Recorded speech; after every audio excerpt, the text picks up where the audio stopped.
Well. Marvelous, yes. And it's another episode of Crosstalk, the show that's like the fever dream of the mutant globule baby in a razor head, but with far more cattle mutilations and mentions of Werner Herzog's ballsack than you might imagine. Let me thank again our lead-in show, Penelope Carpet Truncheon's Wardrobe of Misery, a wonderful home makeover show where they actually just detonate normal people's homes and then move them straight into a cubicle at the cheap end of the Target home furnishings department to be stared at for eternity by the dead-eyed shoppers who have long since lost their minds and their bowels in an endless and depressing loop trying to find the detergent aisle and remember just why they first went in there in 1998. And then after Crosstalk, don't forget to stick around because it's Bertram Tuber and his enormous cleft, a detailed documentary on the formation of the Grand Canyon given by a fully grown man with a live eel in his pants. The goal is to get to the end of the Colorado River without the eel getting hungry, violently disorientated, or both. Eel handlers are on the site to make sure that no harm comes to the eel, whereas Bertram refused medical assistance and instead asked to have evangelist preacher Lenny Herbs standing by to administer confusing gibberish and to straighten his toupee should the inevitable happen.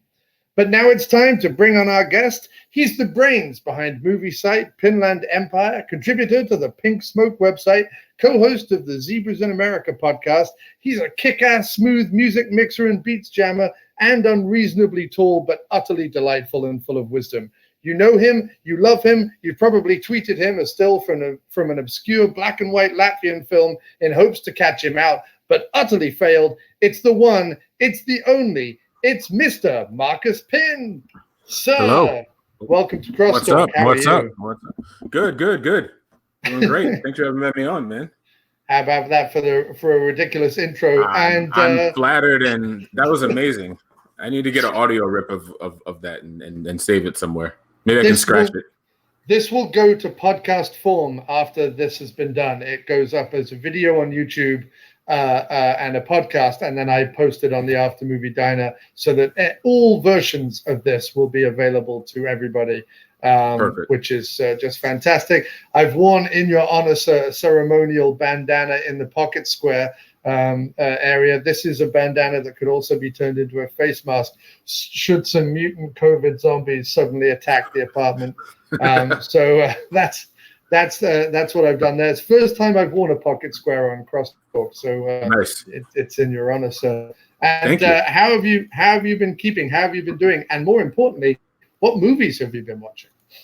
I've been doing good. You know, it always feels weird to say, and this is no pressure to anyone who likes to create, because now there's a lot of talk about, well, now that people are stuck at home, it's the perfect time to create. It's like, not necessarily. Deal with things however you deal with them. But since I've been stuck at home, I've just been writing a lot. And the last couple of weeks, I've definitely been on a movie watching kick. Movies of all kinds. Been writing weekly a lot more. It's kind of perfectly timed because this goes up by tomorrow, my latest review on the film Deerskin. It's like a weird French dark comedy. It's like 77 minutes long, perfect length for a movie. I'm going to be sharing my thoughts about that. But I've just been writing about everything from Extraction and Birds of Prey, which I finally got around to seeing, to more obscure art housey stuff like Bruno Dumont's Joan of Arc, which came out earlier this year. Ken Loach's Sorry We Missed You.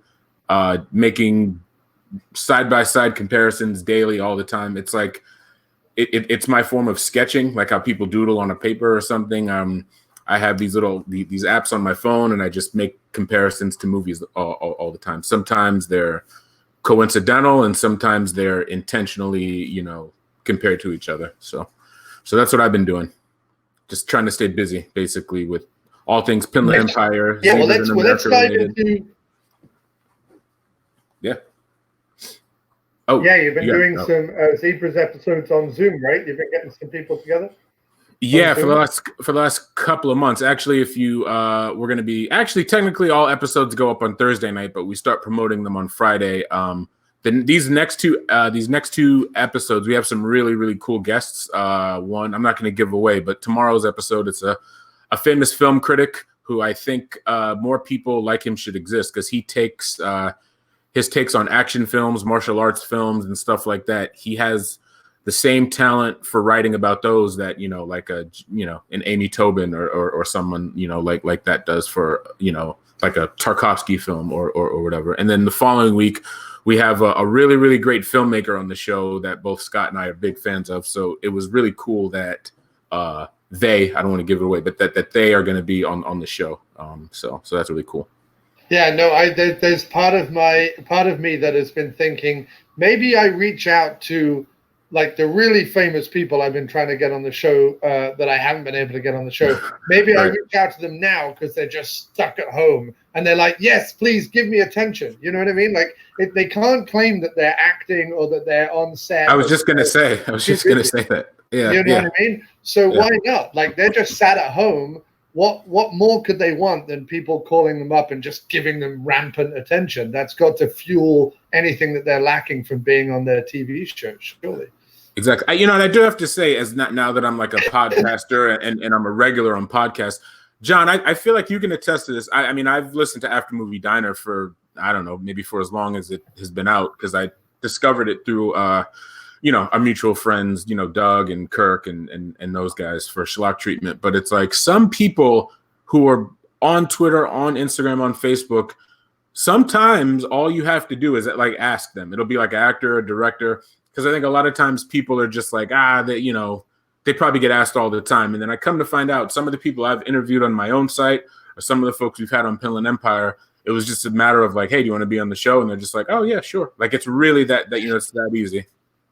Yeah, you can always tell, I think, as well, because there's certain mentality to some actors where you just know that if you approach them, they would be like, buzz off, kid. Do you know what I mean? Absolutely. I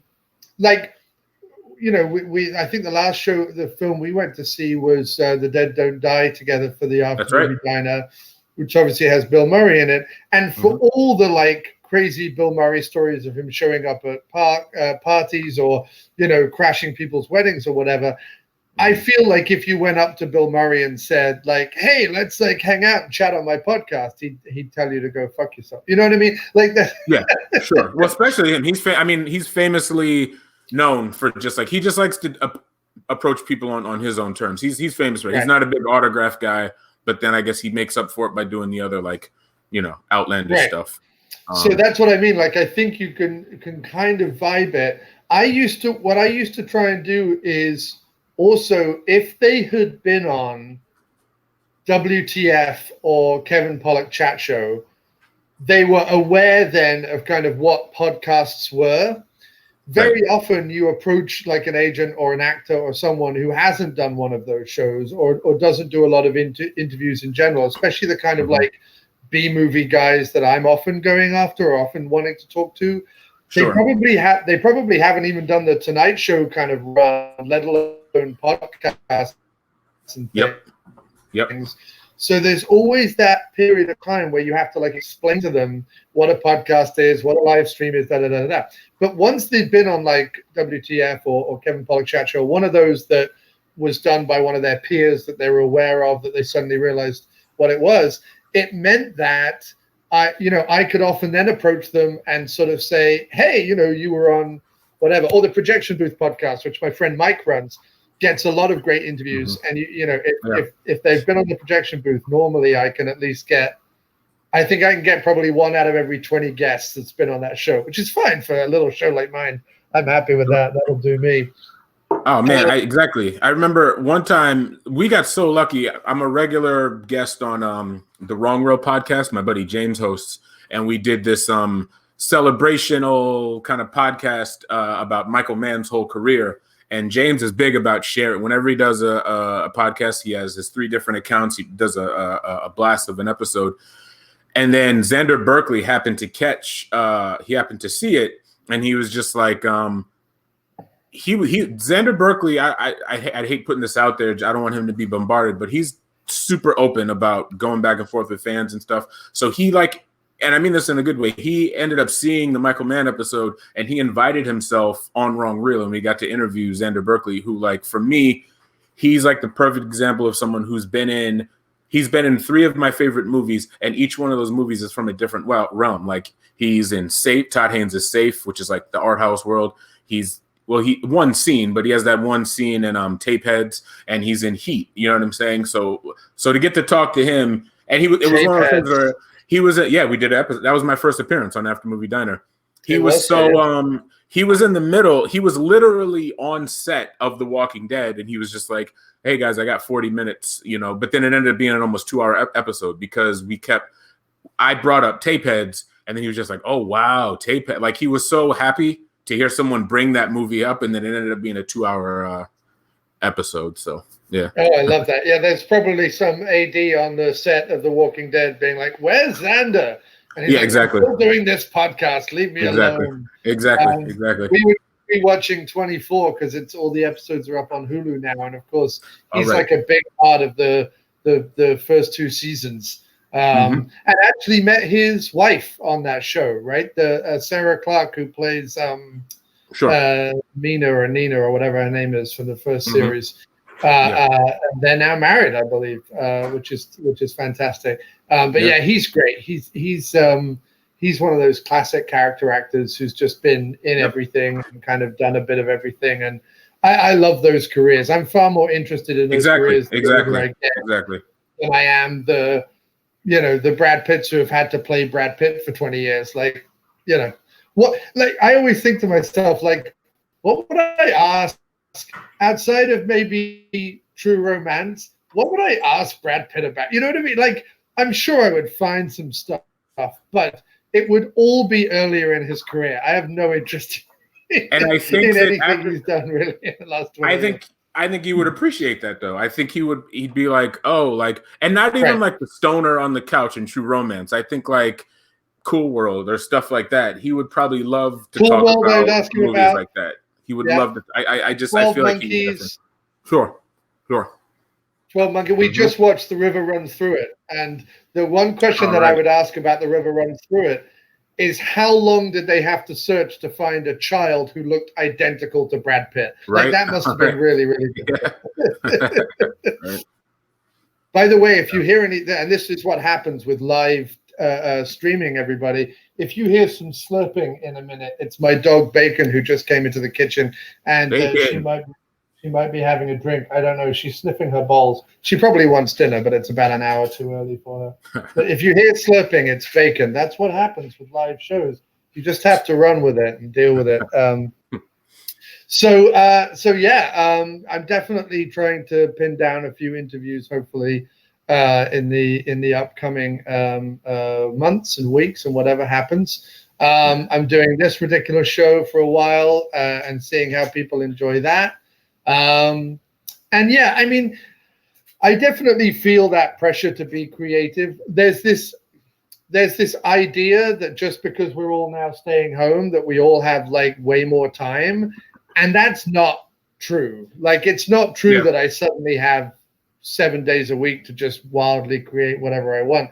I'm doing a full-time job, and in fact, as people who have been furloughed at my company, I'm now doing like 2 or 3 people's jobs. So it's not even a case that I can that during the day outside of this at 4:30 that I can really do much.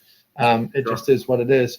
But like you were saying earlier, one of the things you've done, and while you told me not to say that you invented it, I feel like you are the main practitioner of it. That's for you know what I mean. Very much so. Yes, I'm not going to argue that. That's just, I mean, it is. You know what I mean. Robert Johnson wasn't the first guy to pick up a guitar, but when Robert Johnson picked up a guitar, everyone has known Robert Johnson's name since. That's all I mean. It's like there's the first people that do stuff, and then there are the people who perfect it, and we kind of think of them as the originators. You know what I mean? Sure. Like that's all I mean. Which is funny because my comparisons are definitely one facet of many of my comparisons is kind of like, especially when it's a comparison, a side-by-side comparison of like a technique or a camera movement or something like that. Sometimes I am actually really fascinated, like who was the first to do this? And sometimes it's easier to track that down than not, because it's just like, just look at a film from like the early, like 1901 or 1902. Like you kind of narrow stuff down, you know, from there. In terms of where the film language comes from, because I think the last time I kind of talked to you about this, what I love about your side by sides, and we'll get into them in a minute, but just to kind of give people an example of what we mean. But it's more that it's less. There are some times that you're definitely saying like, oh look, this later movie clearly either homaged or blatantly just stole from this earlier movie. But there's also, as you've done it as a body of work consistently over the last few years, I feel like it's more an interesting examination of the uses of film language throughout all the media. Like seeing stuff nowadays on TV that 50 years ago would have been in movies and never would have been on TV, that is now showing up on TV and stuff like that, and little examinations of just how we've, through all the different techniques, expanded our film language. Bacon is now behind me. Sniffing the floor. But what you just, and what you just said is literally what I said. I mean, the more followers and the more attention I get on Twitter, sometimes there's like pushback, and obviously the good feedback and the good engagement definitely outweighs the bad. But like a lot of humans, unfortunately, I'll zero in on the bad and the negative, and sometimes like that's all I'll say. It's like this is really just about some like the continuous thread between some movies, and it's just I personally think it's kind of cool that like a shot from Rambo has the same shot as a film from like one of Louis Buñuel's earlier films. I think that that's really cool. And it's also, it kind of breaks down the inclus/exclusivity, because a lot of, especially on film Twitter, there is a break. Like, you know, I hate saying this, but there is an element of truth to it where it's like the Janus Film, Criterion Collection, Bergman, Tarkovsky, Godard people, and it goes obviously even before Twitter existed. Like those brands of people would look down on, say, like an action film or a martial arts film or like an exploitation film, and a lot of that annoys me because it's like, especially like you know this more than anyone, John. Like sometimes like an exploitation film, sometimes the production and how to get that made was very, very like inventive. Like when you have a low budget, like you have to be as creative as possible. So I almost respect that more than like the highly critically acclaimed filmmaker that has all the budget, that has all the resources he needs, when like someone like Melvin Van Peebles to make Sweetback and like his other films, all the crazy stuff he had to do with the camera and all the just like on the fly stuff he had to do. It's like those movies sometimes to me, they just, those are just B movies. And it's just like the creativity that went into making those deserves just as much respect as, you know, some of the other films he gives respect to. And that really annoys me sometimes. And you look at, you know, there had been, whatever it is, 60 years of mainstream cinema by the time Sam Raimi and the Coen brothers came along in the late 70s. But you look at Evil Dead, and then like Raising Arizona and stuff, some of the camera work being done in that, while yes, of course it has inspirations and it has predecessors, but there was whole new chunks of film language through those Evil Dead was made for scraps and Raising Arizona was a relatively early low budget comedy, but those movies, the way they experimented with the camera, which, you know, Raimi and the Coens were kind of doing at the same time, because in fact Joel Coen edited Evil Dead, but that completely blew the lid off. And then you see that inspiring the next 30 years of filmmaking. So it's not that there isn't anything new under the sun. Occasionally something new does come along, but seeing the lead up to where those new things come from, and then also being able to kind of put it into the language of cinema, not to sound too pretentious, but like the language of cinema over the last 100 years, it's fascinating. And it's fascinating for me. I was talking to someone the other day about music. When you first get into music, right, most people, it's either their brother or sister or parents' music collection. Maybe it's something you hear on the radio. And some people, that's where it is. They just kind of build on that, and that's what it is. When I first came across music, the Beatles, to use a prime example, the moment that you hear the Beatles talk about Big Bill Broonzy or Chuck Berry or whoever it is, you go, okay, I need to listen to those dudes. And then you listen to those dudes and you learn about like the gospel stuff and the Delta blues stuff and the things and the Robert Johnsons and all the rest of it that came before them. And you start listening to that. And then you start discovering jazz and classical and whatever. And then after the Beatles, you listen to all the bands that were influenced by the Beatles and all that different stuff. So creativity does not exist, or individual creativity does never exist in a vacuum. There's always a constant flow of ideas in and out.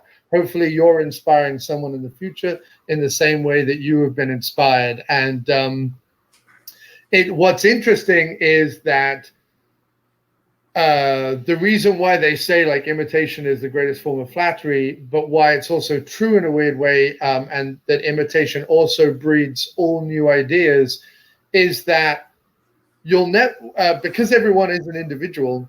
Like if I try and be Tom Waits, right? Mm-hmm. I can only be Tom Waits up until the point that I can be Tom Waits. I can never be Tom Waits. But me being Tom Waits, or me trying to reach Tom Waits, or me trying to whatever, creates a whole new thing. It creates me. Yes, being influenced by that thing, but it creates me doing the next thing, right? Same with films, same with music, same with writing, same with whatever. When anyone sits down to create something, they have something in mind. They have something in mind. They might not know exactly what it is, but they have something in mind. You know what I mean? Of course, absolutely. I come to learn too that a lot of the filmmakers, not all, but a lot of filmmakers, especially ones that I love, who are totally open about like, hey, steal and borrow from whoever you can. Like we just mentioned before, The Dead Don't Die. Jim Jarmusch is famous for saying that, or like a Todd Haynes, who I love, Todd Haynes. They borrow heavily from certain people, and sometimes it's very intentional, but at the same time, a lot of the people who those filmmakers borrow from, the actual film itself still ends up being all theirs. Like a Jim Jarmusch film is very much his own, but at the same time, it's like, you know, Wim Wenders, Godard, Ozu, Chantal Akerman, like he borrows from all these people, and at the end of the day, he still manages to make his own movie, which is a talent in itself, to be so heavily influenced and to borrow from so many people, but at the end of the day, to still have your own style is really, really respect. Like I respect that so much, you know. Right. It's so difficult. It's so difficult. It is, and I feel like there are great practitioners of it. One of the best examples for me, I think, in a way, because it's using again the language of cinema in a totally different way. It's that in like Rushmore and the Royal Tenenbaums, there's a bunch of stuff that Wes Anderson has openly said, I'm stealing from De Palma, Scorsese, Coppola, the film brats, but he's doing it like Scorsese would do it, whizzing through the streets of New York, or panning through a casino, or through a prison, or through some big thing. And Wes Anderson is using it to pan across the heads of a few parents in a theater, in a high school theater in Rushmore. It's a totally different use of the language, but it is, and it's kind of looking at the minutiae of life in a different way. But it works because it's using the same kind of like idea and impetus behind it, and it's trying to make the dramatic and grandiose out of the minutiae, which is kind of what Wes Anderson does, rather than someone like a Scorsese who takes the large and existing and kind of makes it operatic in his photography. He kind of takes the dramatic and makes it melodramatic, I guess, through his photography is kind of what I'm trying to say, I guess. Sure. And then Wes Anderson is like, how about I use that, but do it on a series of postcards or a series of postage stamps, even, or whatever it is, or even lines of dialogue. He'll do like a line. He'll borrow like a direct line of dialogue from a movie, which in itself is a comparison, a side-by-side, influence. But it's one of those things that people don't catch right away, like the famous scene. Well, it's a famous comparison now. I was one of the people that long time ago I got this because I watched the movie Heat a lot when I was a kid. But when Max goes to buy Demolition, he's like, "Ready, Demolition, Tucson, Arizona," and that's what Val Kilmer says at the beginning of Heat when he gets his when he buys his dynamite. So just little things like that. No, I know, and it's fascinating, and yet it's funny because the flip side of this, and I don't necessarily want to kind of go down a negative path, but the flip side of this is sort of a filmmaker like Tarantino in a way, who, while having not an entirely unique voice, but having a fairly unique voice, borrows so heavily and sort of is so desperate to try and recreate, the Grindhouse films or the video films of his youth, that he almost makes his own stuff redundant. Do you know what I mean? I agree. Listen, and it's not that there isn't a place for it. It's fine. Yeah. No, Tarantino's a big. No, go ahead. No, so I'm saying Tarantino's a big struggle for me because post Kill Bill, I just really can't stand him. Post Kill Bill, he just more and more. It's just like, oh my God, we get it. But like so much of, why I'm to some degree why I'm here right now and why I'm on other podcasts and why I do what I do and get any whatever little recognition in a way is because of Tarantino. Like, I'm not gonna deny that, like, when I was 19 and 20 and I bought those special edition Pulp Fiction Jackie Brown DVDs, that was like my introduction to like borrowing, stealing, whatever from other movies. There was this feature on those Miramax, those like double discs of Pulp Fiction and Jackie Brown, where like as you watch the movie, little pop-ups come up and was like, this scene was taken from such and such. This line of dialogue was taken from such and such. And I remember being like, even when I was 13 and Pulp Fiction came out, there were certain movie references I caught that like the average person would. But when I got to my late teens, early 20s and started watching those DVDs and getting those notes, it's like, oh wow, it's like,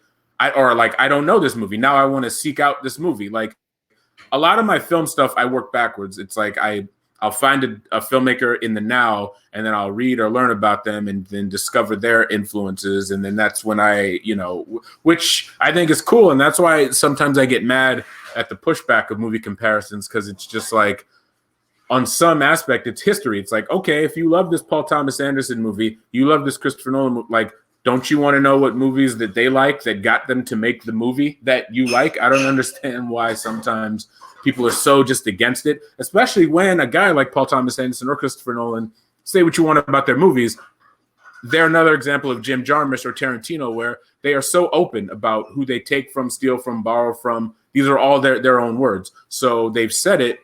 So what's wrong with actually showing it? What's actually wrong with taking the scene from this movie and then taking the scene from that movie, and sometimes finding a quote from them and being like, there's really nothing here to argue or debate. I'm just showing you, I'm just taking what they said and putting it into video or GIF form. I'm big on history. Maybe that's how I was raised. My dad was a big history guy, so it's like I like knowing where things came from, and then where that thing came from, and that thing came from, and a lot of that's rooted in my obsession with movie comparisons and whatnot, because part of it's history.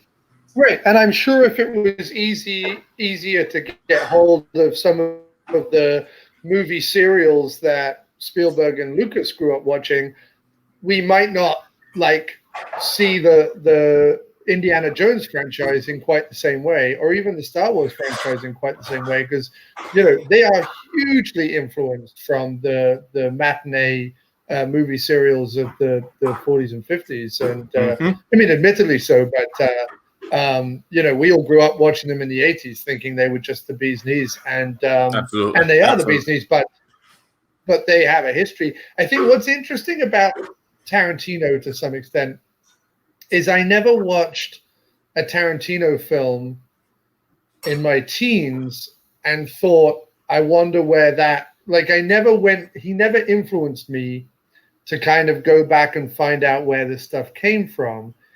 What's interesting is once I got into grindhouse movies, early 70s, blaxploitation or African-American filmmaking, and B movies and horror movies and things like that, I got into them through a different route. I got into them more through word of mouth, or through my love of the 80s masters of horror like Carpenter and Raimi and Tobe Hooper and things like that.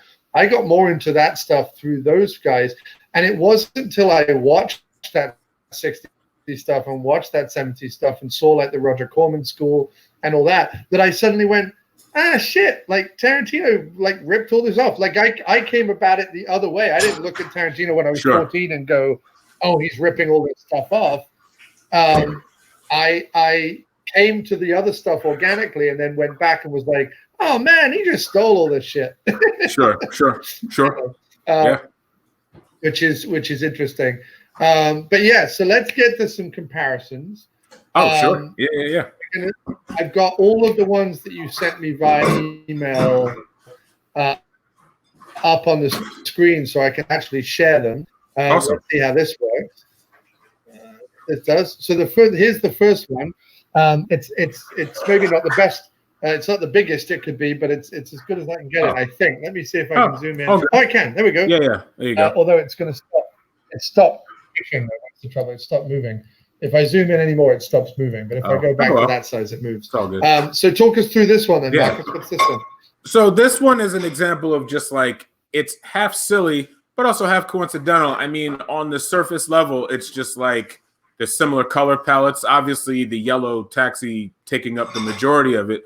But then if you just stop for a second and look past it, it's just like, oh, this is about two people coming from either a smaller city or a much smaller place. They're going out to Hollywood or Southern California for the first time, and they're just so amazed by it. But then also, when I posted this GIF, which got a lot of attention the first time I did it, what someone commented on it, and I didn't even realize this, the added layer to it is both characters are actually also going out west to stay with their aunts, like in each film, which I was like, oh, yeah, I guess that is true. They're both going to live with their aunt now that they are out in Southern California.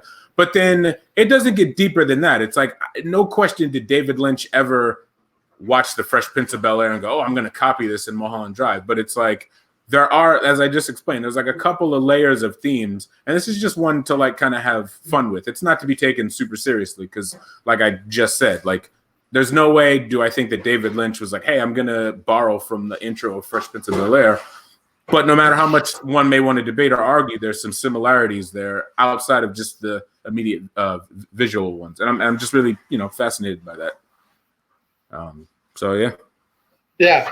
So I did. There was a little bit there where I think your internet stopped for a second.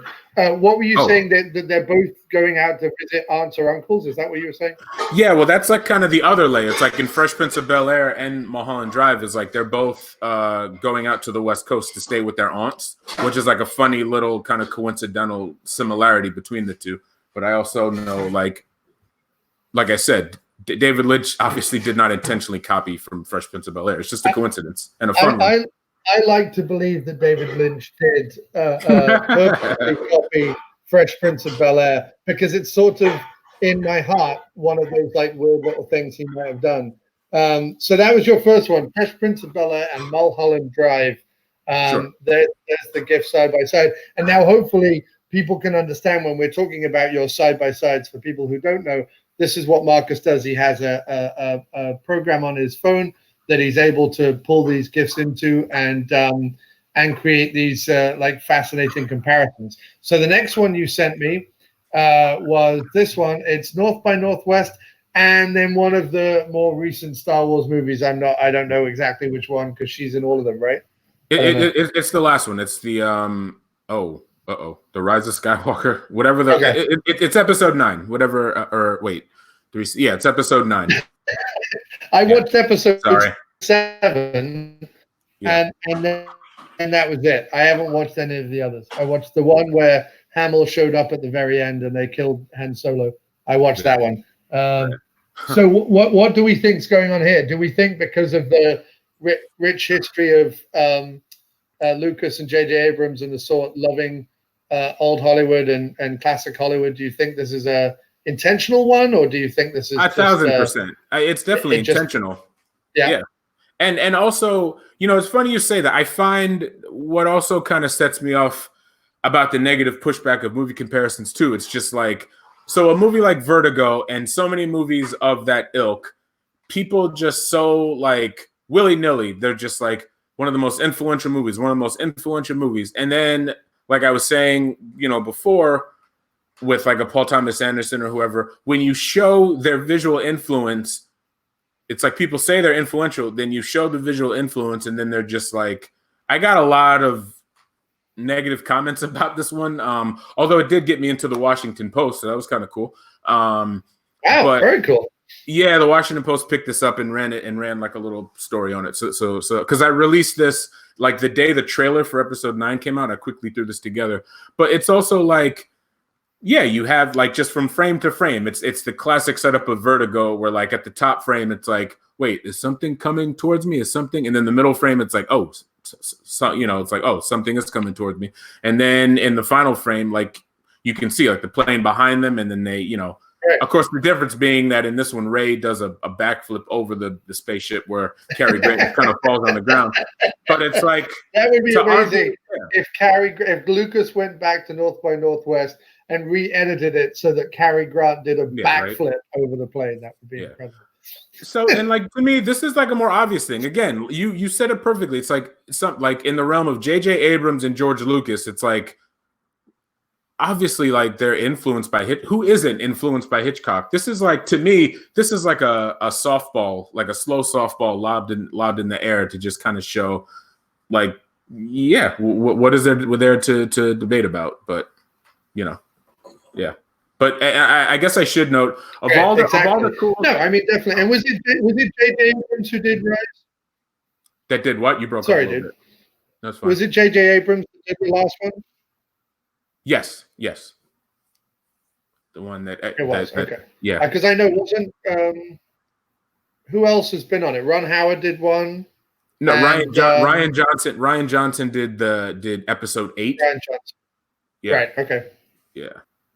So, and I guess I should note too that this was this is my most popular side by side ever. It went viral, and it's to the point now where I'll scroll Twitter, I'll scroll the internet, and so many people use this. And it's one of those things now where like I don't believe in putting like watermarks on my GIFs, but it's just like I made this. And it's kind of cool to make something that like a lot of people and also by the time I made this tweet, I had a lot of followers. So there's people who can back me up and be like, no, he was the first one to do it. I mean, I also saved the backups of every single comparison I do. I save the individual ones before they go into. So all 6 of these GIFs I have saved in 2 different folders. So it's like, if I ever needed to prove that I'm the one that made it, it's like I have them. So you should definitely start putting the little Pinland Empire in the bottom corner just to kind of stamp that stuff. You really should do it if you can, if the program allows it. But yeah, this is a great one, and I think that, like we were talking about earlier about Star Wars and Indiana Jones and just the whole kind of Spielberg Lucas stuff, really being heavily influenced by that sort of classic 40s, 50s period of Hollywood. This is a totally, to my way of thinking, and I've not seen Rise of Skywalker or whatever, this is a totally legitimate use of that. Like, if I was a film director on the set and I was like, okay, what's the scene? Oh, wow, okay, so she's going to be chased by a spaceship and da-da-da-da-da. I would totally be like, guys, this would be super cool. Let's do it like North by Northwest. That would be immediately like something that would come into my head because it's it's a fun reference as well. It's like a playful reference. It's like a fanboy thing. I love it. I'm a big fan. Perfectly said. Perfectly said. I don't know if you saw, but during that last conversation, I brought in our Grandma's Boys winning trophy from Videology, season 21 champions, Videology trivia. Marcus and I, Marcus originated the team, but I just kind of glommed onto you in the last few rounds and claimed victory, even though I didn't really do anything.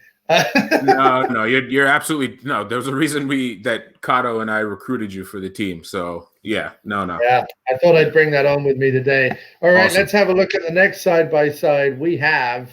What do we have? So the top one is Clockwork Orange, and the bottom one is Velvet Goldmine. Todd Haynes' Velvet Goldmine. Right. Yes. Okay, now I know that right now. Yes. Okay.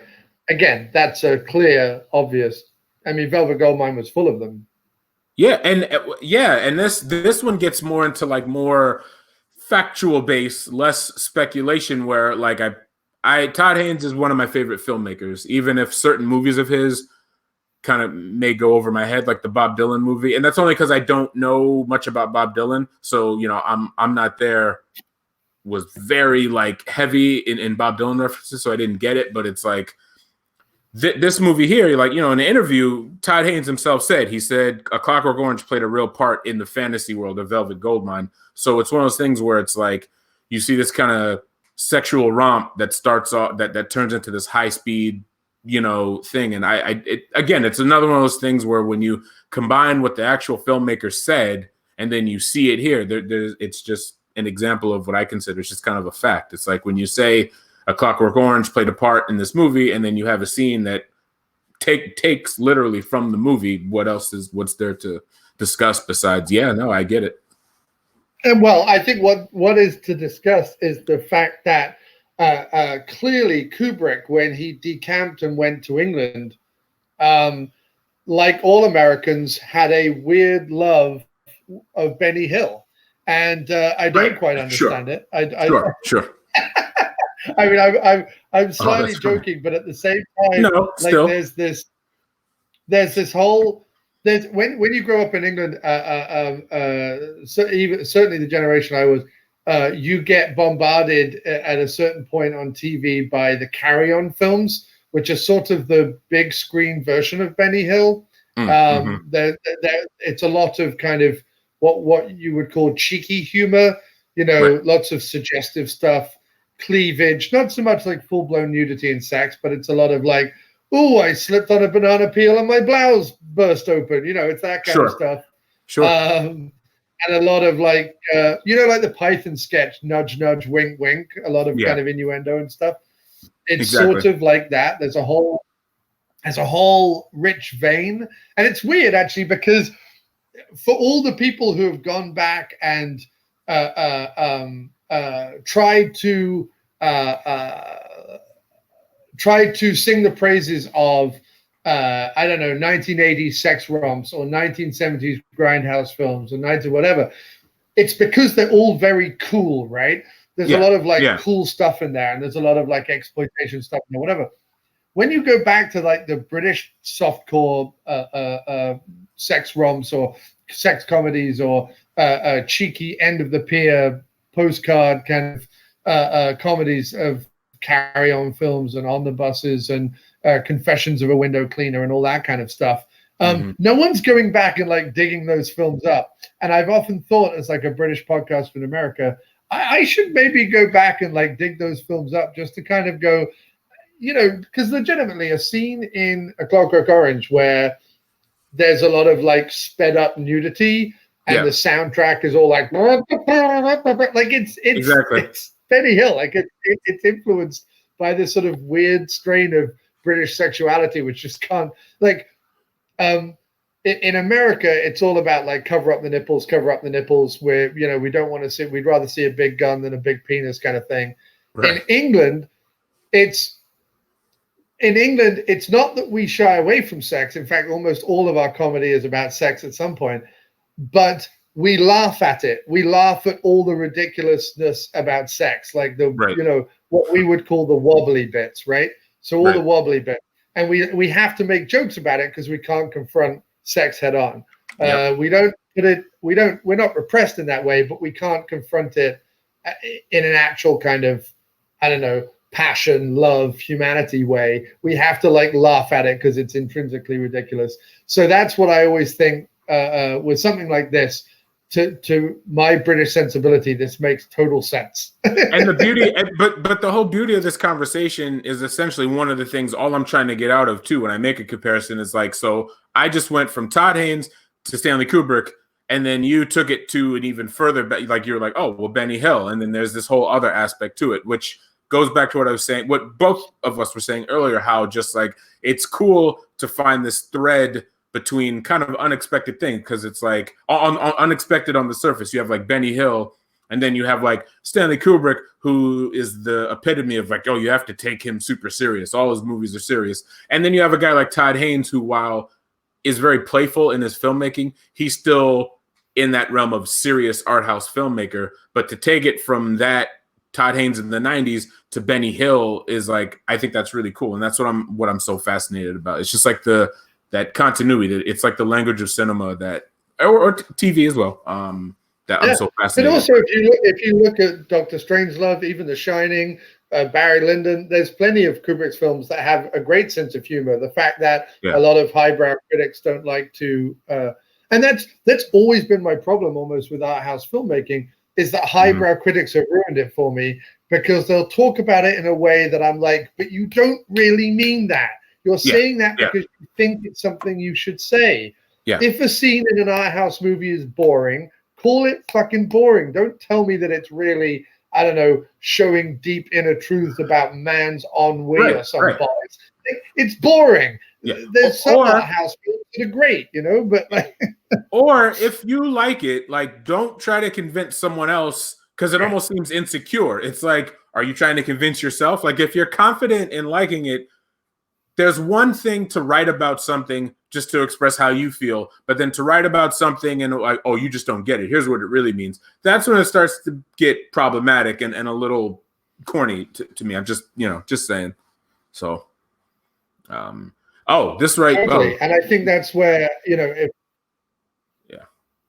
no, I was going to say that's where I like to think like your stuff for Pinland Empire and the Pink Smoke. The reason why I like it so much and why I would urge the audience to check out both your websites or your website and the website you contribute to is that you guys tend to write a lot or cover a lot of films from all different facets, like you say, genre film, art house film, action film, whatever it is. And you do it in such a way whereby anybody can like be introduced to those films and anyone can get into those movies that a lot of other people who may have been raised on, Indiana Jones and James Bond and stuff that I was watching growing up, they might find the world of art house filmmaking or foreign filmmaking or whatever it is, this sort of unknowable thing. It's like people not wanting to read Shakespeare because they haven't been introduced to it the right way, or not wanting to read Charles Dickens because they don't have an into it. But then everyone's seen A Christmas Carol or some version of A Christmas Carol, and there's your in, right? So film criticism or film reviewing or film conversation or conversation about any art or creativity should never exclude anybody. It should be open to everybody. And when they start to try and tell me that I don't get something, or I obviously don't understand cinema, or what he was trying to say with this was, I go, all right, now you're talking down to me, and I have no time for it. All right, dude. So what are we looking at here? I don't know that I recognize either of these. This is like the epitome of art house. On the left, you have the final scene from Andrei Tarkovsky's Ivan's Childhood, and then on the right of the screen, you have one of my all-time favorite movies ever. It's this Mexican film called Post Tenebris Lux by Carlos Regadas, and all you'd have to do, if anyone who's interested, if you just Google Carlos Regadas and Tarkovsky, you'll find a million quotes, interviews, and everything, because Andrei Tarkovsky, the director on the left, is the favorite filmmaker of Carlos Regadas, the director on the right. So that information combined with this quote where Carlos Regadas, one of many Regadas quotes about Tarkovsky, he said, with Tarkovsky, I was seeing something made from reality itself. Reality was transformed into a form of beauty, conveying so much feeling. And that was Carlos Regadas talking about Tarkovsky's film. So I think when you have those kinds of quotes, I forgot we were still on the screen. Oh, it's all good. I was checking out Facebook comments. I apologize. Sorry. No, it's all good. When you have that kind of a quote, along with the open fact that Andrei Tarkovsky is Carlos Regadas' favorite filmmaker, and then you put this here, it's one of those things where, like, he never said, hey, the final shot of Ivan's Childhood influenced this shot of mine in Post Tenebris Lux. But when you take all the variables, all the factors, and put them together, it's kind of like this comparison right here that we're looking at makes all the sense in the world. So so talk a little through like how this stuff comes to you in the sense, like, are you watching? Is it that your brain just works like that? Like, you've watched so many movies, but you have so many movies kind of cataloged in your head that you're like, oh wait, this thing and this thing. Because I've done it a couple of times, but only with stuff I know really well. I've never been able to like look at something in a new movie, for example, and go, oh, that's clearly that. Outside of maybe that North by Northwest reference in Star Wars. But I mean, outside of that, there's I've not often been watching something and gone, oh, is that? So how do they come to you, and how do you put one together? Yeah, it's interesting. So most of the time it's stuff that I've already seen, even once or just a bunch of times, and it literally will just come to me. But other time, like if it's a new movie, or it's the first time I've seen something. No, like I want to watch this movie and watch it like it was intended to be, like to enjoy it, or to like I'm not watching a movie to catch a reference. However, the way my mind works, if I do see something for the first time and I'm immediately taken by a scene and I mean like, oh, that reminds me of such and such. That's just I can't help it. That's just my brain. Because like, for example, the movie on the right, Post Never Sucks, it came out in 2012. And I saw it at the Toronto Film Festival. When I first saw this movie, the images on the right are from the very, very opening scene. I did not think of the movie on the left at all. I was just taken by this opening scene. Is one of my favorite like 7 minutes of a movie. And I was not thinking, oh, this is just like Tarkovsky. It wasn't until, I don't know, I saw it a third, fourth, or fifth time that I started to get the similarities. So it depends. But my intention always, if it's something I haven't seen and it's something for the first time, no, I want to watch it for the first time. But other times it's just kind of like, oh, it literally will just come to me like, oh, this reminds me of this. And then it just starts a web of other things where like, you have these two movies, and then it's like, oh, there's other scenes in these same two movies that are similar, and then you just kind of work out. And then, yeah, it's like a tree branch where it's like, oh, actually, this scene in this movie is also like this other scene that I wasn't even thinking about in this other movie, and then it just kind of it branches off. I'm telling you, when I have an idea and I start to make a comparison, usually two other comparisons will come from the initial idea that I came from, just because you start watching. And then sometimes I get so caught, I'll end up watching a movie or watching a good hour of it because I get caught up in it, and then I'll be reminded of something else. So it's like a whole kind of branching off of things. So I know you predominantly do like two side-by-sides, and I know that you've done more in the past. What's the most you've ever done? Like, have you ever done like 5 or 6 or 7 different scenes where you're just like, yeah, they all play the same in definitely 3 gifts? Oh, I've done 6, 7, 8. It's like a lot of times it's a lot of visual on the brain, so I kind of shy away from those. Well, here's a good one. At least it's 3 movies. But yeah, I understand the feedback I get on those where I go crazy with them. It's like, hey, this is too much, and it's like, you know what? I get it. This one though, this Cronenberg influenced. This one is kind of deep because, so for example, on the far left, you have this movie from the mid-'70s called Shivers. It's an early David Cronenberg movie. Great movie. And after Shivers, and David Cronenberg, he might be my top 3 favorite filmmakers to read books about him, books about his films. And in this one book, David Cronenberg interviews, he's talking about the Alien franchise, and he goes, the writer of Alien has definitely seen these movies, Dan O'Bannon. The idea of parasites that burst out of your body and use as a fluid and leaps on your face, that's all in Shivers. And I really respect that. I like when some directors are just like, no, I did this. And you like copied this from me. You know what I'm saying? I really respect that. And it's like, you can see, so like in the bottom frame, you have literally this parasite coming out of this guy's stomach. And it's so funny. Luckily, I'm just glad that David Cronenberg ended up being one of the greatest filmmakers to live. Because imagine if David Cronenberg made Shivers and then his career just kind of went down. I imagine he'd be like a bitter guy with all this alien stuff. Like the whole idea of the alien bursting out of the chest or the stomach is one of the biggest pop culture things ever. And I could just imagine David Cronenberg being this like failed, like little known filmmaker, like I created that. That was my idea. But then it's like up in Canada, angrily. Exactly. Oh, that just adds to it. Being Canadian, and that just adds to it. But it's like, hell, he's got Dead Zone and he had, Videodrome, and which, okay.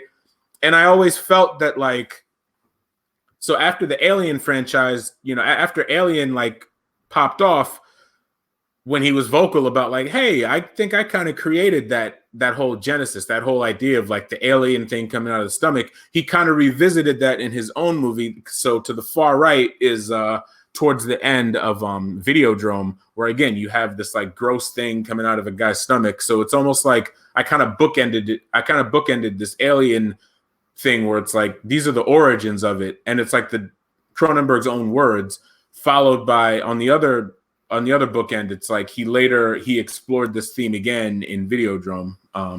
So again, with the quote that I have from Cronenberg himself, combined with these images, I like to think, this carries a little weight. But what I like is that so far on this show we've had gratuitous sex and now gratuitous violence. Sure, I like that. sure. It's going to give us some good numbers when it goes up on YouTube, just to be able to be like, this has got explicit, not for children stuff in it, and people will be rushing to watch it. It's fantastic. Gotta love Cronenberg, but I also love the first Alien. So I just love special effects and blood and prosthetics and stuff. That's my one worry is like Cronenberg. This isn't the only quote that he said about Alien. I sometimes worry exactly because just because one copied from another, like there are some movies that borrow from an older movie, but I like the newer movie. Like I love Alien. Also, I love Aliens. I love Alien Resurrection and Alien 3. You know what I'm saying? But I just hope I sometimes wonder if Cronenberg dislikes the Alien movies or has an issue with it from little things that I've read here and there. I sometimes wonder. I hope not. Yeah, but I mean, every filmmaker has, or not every filmmaker, but a lot of filmmakers have struggled with or struggle with like the idea of family, and it's not a huge leap, to consider a baby a parasite, and a baby grows in someone's stomach. So, then it's not an even bigger leap to kind of say, well, what if it happened to a man? And what would it do to a man? Well, it would probably eviscerate his stomach and da da da da. Like there's, like it's not a huge leap, and I get what Cronenberg is saying, and I understand what he means, and I get it. But at the same time, like I don't know if there's probably plenty of examples in literature or whatever where this kind of idea has been explored as well. You know what I mean? So yeah, I don't know, absolutely. No, you're right. Going back to again, you're doing what I wish. Well, a lot of people do this, but you're doing what essentially my intention is, and just to kind of get the mind working, and just to talk more about. Then you get into film, you get into art, you get into to literature. Like it's all like, everything you're doing is kind of like why I love doing this, because it just brings about all these conversations and whatnot. So, yeah. My internet. I think I'm losing my internet, dude. It keeps blinking in and out. Can you still hear me? I can hear you now. Yeah. Yep. Okay, good. Yeah. Were you just saying you like that? You wish that more people on Twitter would have these kind of conversations. That's what you're hoping it would. Yeah, essentially. Like again, it's just like what you did with the Clockwork Orange thing. Like mine. So Shivers, 1975-ish, 1976. But then, just like you said, you took it back to like the beginning of time, the whole idea. And that's essentially the point, just to get the mind going, and just you start to spiral and branch off into so many other things. And that's kind of what I enjoy. So to wrap it up, then we have the last shot. Well, the Psycho on the left, and on the right, you're going to have to tell me because I'm not getting enough visual clues from what we're seeing on the right here. Oh, it's all good. I mean, it's not the most noticeable film. It's a movie called 71. Sorry, it's Benny's Video. Sorry, it's Benny's Video, directed by 71 Fragments. The movie I was about to say is the third part of the trilogy of films. But Benny's Video is directed by easily one of my top 3 or top 4 favorite filmmakers. This guy, Michael Haneke, and another person who I love reading about. And I came across this passage when he said, this is Haneke talking about Hitchcock and Psycho. He said, when I saw Hitchcock's Psycho for the first time, I was fascinated by the shower scene. And I had to go see the movie 50 times in the cinema to understand how the scene worked.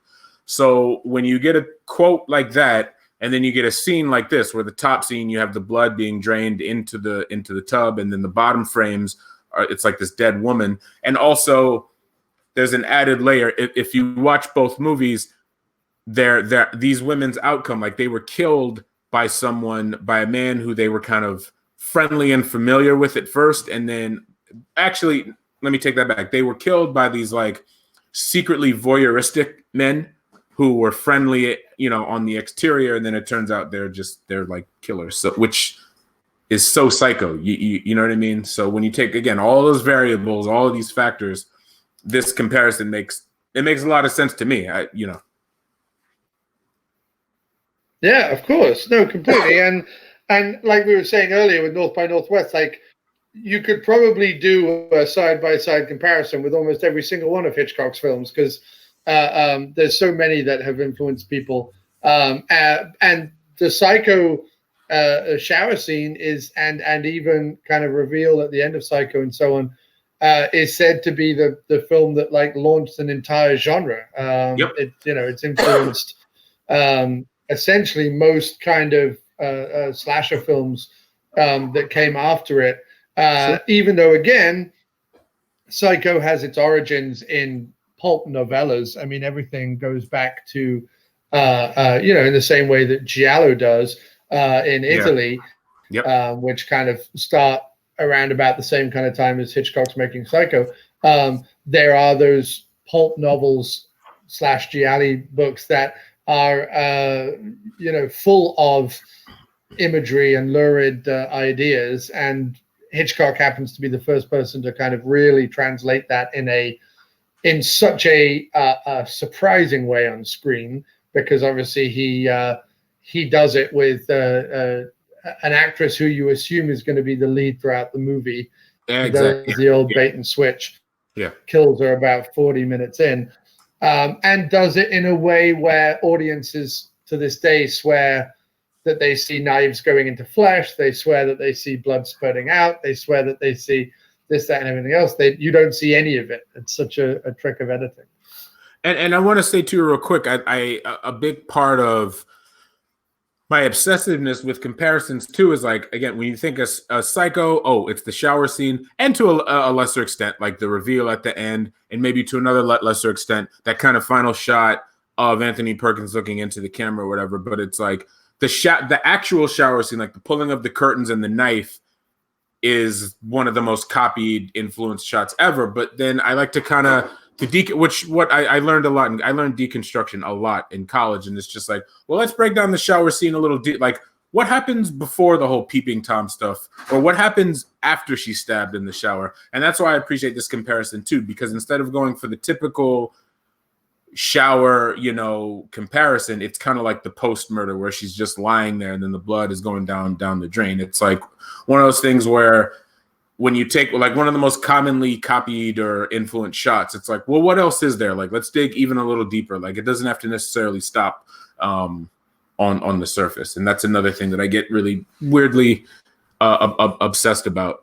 So yeah, no, I completely agree. I love to sort of see kind of where things come from and where things are going, sure. and what influences what, and the fact but I also like breaking down like common assumptions or common phrases. Like you were saying, people like to bandy around like the most influential movie. Do you know this happened? This influenced this thing. This is the most whatever, yada, yada, yada. And people like to say this was the first, this was the thing, da, da, da, da. And I love being able to kind of say, well, no, it's not. There was a bunch of people around the world who were writing a bunch of different books in different countries that kind of were exploring the same kind of thing, because in the 60s, there was sort of a new permissiveness that allowed people to talk about violence and sex in a way that they weren't talking about it in the 50s, which were far more prim and proper and buttoned up and da-da-da-da-da. Come the 60s, did we just drop out again? No. No. You just froze. Come the 60s, you had... Okay.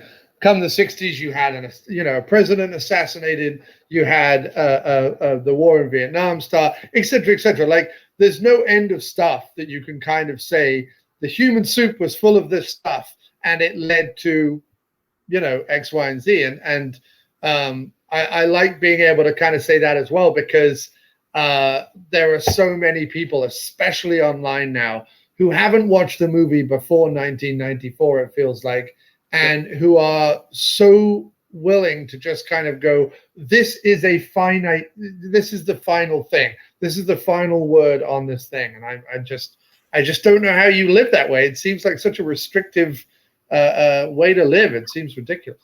I 1,000% agree. It's one of those things. Yeah. And like, I'm someone that tries to give the benefit of the doubt. I try to be like, no, there's no way they think that like this movie from like the early 90s is the first to do this thing, or like there's no way that they can think this thing begins and ends with this. But then you get into these conversations and then they just don't know, which on one hand is fine. It's like, okay, so they haven't explored like silent film or films from the 30s, 40s, 50s, whatever. But you know that these things exist. So like you can't be arrogant all while knowing something exists, but you haven't explored something, but try to be arrogant and all knowing at the same time. That's when I have the issue. Like that's when those two things kind of intersect, when it's just like, I'm not saying you have to, but if you claim to love something, like just like, look, we all have smartphones. Everyone has literally like a little computer in their pocket. You can just Google something before saying like, this is the greatest example of such and such. While you know, like there's like hundreds and thousands of films that you're not even aware of that you could be aware of. So it's like, just don't say something's the first or the best to do this when you have a limited knowledge of something. This goes beyond film, obviously. No, true. And it's funny. This conversation, even though I've only done whatever this is, 7 episodes of Crosstalk since we came back with the video version of the show, and I've talked to lots of different people about lots of different things. This idea comes back all the time, which is, we're all walking around with the entire world's history knowledge in our pockets, yet people seem to know less now because there seems to be less mystery now. The more mystery that there was for us growing up, where we had to go to either a library and pull out a research book, or we had to go to a bookstore and find maybe the one book that was written about David Cronenberg in the 90s or 80s. Oh my gosh. Yeah. Or maybe we had like a couple of little like catalog style books or coffee table books where, shivers would be mentioned or whatever, or the head blowing up in scanners or whatever. Like there was a coffee table book that would talk about that. But in general, we didn't have the world at our fingertips. So what we had to do was we had to kind of go, like we've been saying this whole time, like, where did this stuff come from? We had to kind of go and find it. Or we were lucky enough to have TV channels that kind of showed weird stuff. Again, most streaming sites, even the so-called genre streaming sites, are really only showing stuff from the last like 20 to 30 years and really only showing. And if they are showing anything from the 70s, they're really only showing like the most popular of horror or B movies that everyone's sort of at this point written about or podcasted about or watched or whatever. Yeah. And I get it. It's fine. You need an audience and you have to make a buck. I get it. But the fact that Westerns, film noirs, big MGM musicals, silent film, foreign film, art house film, and so on, don't really have a platform, outside of maybe corners of the Criterion channel, right? Is sort of unforgivable because so much of what is in those things leads to where we are today. So yeah, I'm so glad you. And also, I find. No, go ahead, dude. We've got a delay, I think.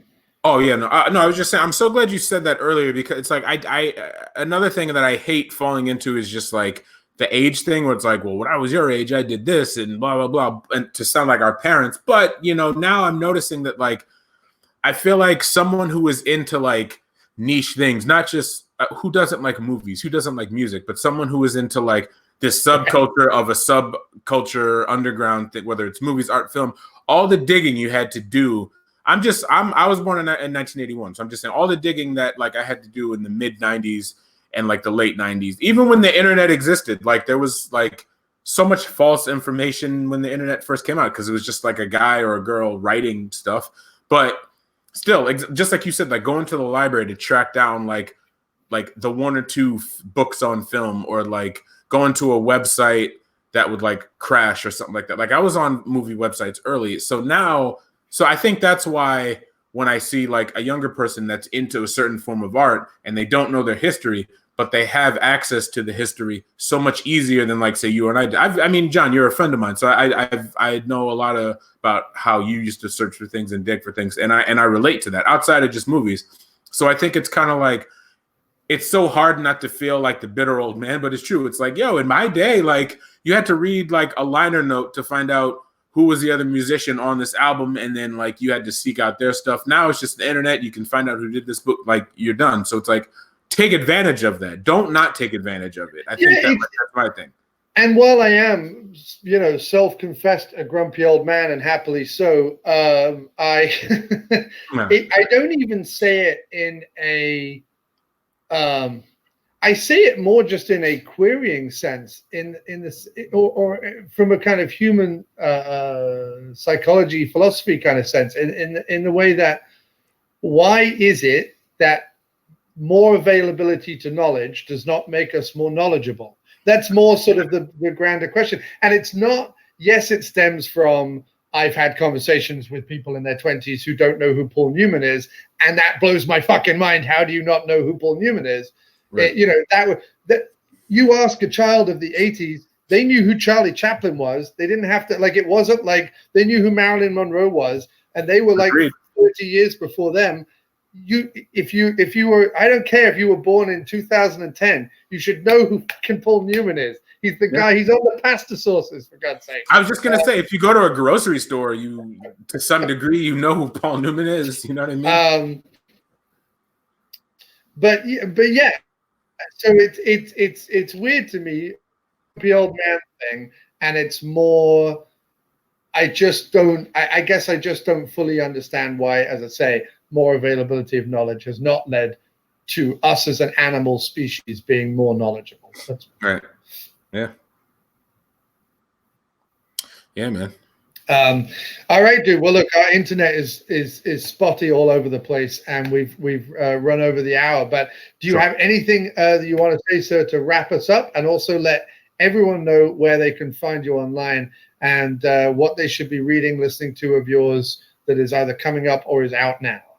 Sure. Yeah. I will say too, in talks of this comparison thing, I actually started a completely separate Twitter account for more action, martial arts, Western-based side-by-sides, because I noticed a lot of the things that are rooted in action that I would tweet from Pinland Empire, a lot of my, I don't want to say fan base, but my followers aren't too familiar with those movies or they don't like them. So it's like, why am I wasting these cool comparisons when I can just start a whole niche thing off to the side? So me and a buddy of mine, another person who posts really cool action stuff, we started this separate account. So it's at Hokuto Empire, and we just post comparisons strictly just between like Westerns, action films, martial arts films, and that's it. No art house, no George Lucas stuff, no critically acclaimed stuff. It's all just kind of like a niche thing. So it's at Hokuto _ Empire. You can find me on at Pinland _ Empire or just pinlandempire.com. Zebras in America. Now that I have more time on my hands, I'm writing now more weekly and I'm podcasting weekly. So there hasn't been a week where you don't get one review, sometimes two reviews in a week, along with one or two podcast episodes or appearances. So it's just like, if you go to pinlandempire.com, that's kind of the epicenter of everything, that I do. So yeah, check all that stuff out. Check out also, if you just go to it's Marcus. It's very simple. Just put like Marcus on Bandcamp. I released a couple of old pieces of music that I had put together on my old drum machines and samplers from like over 10 years ago. So if you just go to Bandcamp and search the MPC Era Volume 1, the MPC Era Volume 2, you can find that stuff there. Check it out if you want. And yeah, I'm always active. I'm a busy guy. Let's bring that up. What is your Bandcamp page, sir? Just so folks can let me get the exact. I'm going to bring that up, and I'm going to play a track to play us out. Awesome. I bought it, so it should be in my collection. Oh yeah, that's right. Are you able to do that on the phone, or do you need to? Yes, I'm able to do it. Here, let's add this back to the stream. Here you are, the MPC Era. Awesome. Look, I see you got Scott's album there too. Oh, dope. Yeah, I bought a bunch of albums. Wow, this is up loud. Hang on. Yeah. We'll play it down a bit, but we'll play out with this music. But yeah, awesome. This is some of Marcus's tunes. Yeah, I bought Scott's stuff. Whenever they've done like a Bandcamp Artist Day. I've gone on and like bought a bunch of things. So Sure. these are some of Marcus's jams playing out on Bandcamp. Awesome. So yeah, let me just see what exactly the it is. Marcus9 MARCUS 9.bandcamp.com. Yep. Check out his tunes on there. There's some really, really nice vibey stuff, beat stuff. A lot of movie so, yeah. samples. A lot of movie samples. Yeah, there's a lot of movie samples also, as you can imagine, in quite a few of the things that I put together. So makes sense that I would sample movies. Oh wait, are you hearing this? Are you hearing this? Oh, now I am. Yep. Now you are. There we go. I had the audio off. I apologize. Here we go. This is now we are hearing Marcus's music in the background. This is what I wanted to do to play us out. Marcus, thank you so much for being on the show. You. It's been a real thrill. We've had a great conversation. I hope people follow you on Twitter. I hope people go to your blog and website and listen to your podcast. We'll do this again. Hang in there. Keep doing all that you do, dude. And this was a great conversation. Thanks so much. Yeah. Awesome. Cool. So yeah, I'm just going to put this up here so that people can see it. This is the album that we're listening to right now, and we're going to play you out with this.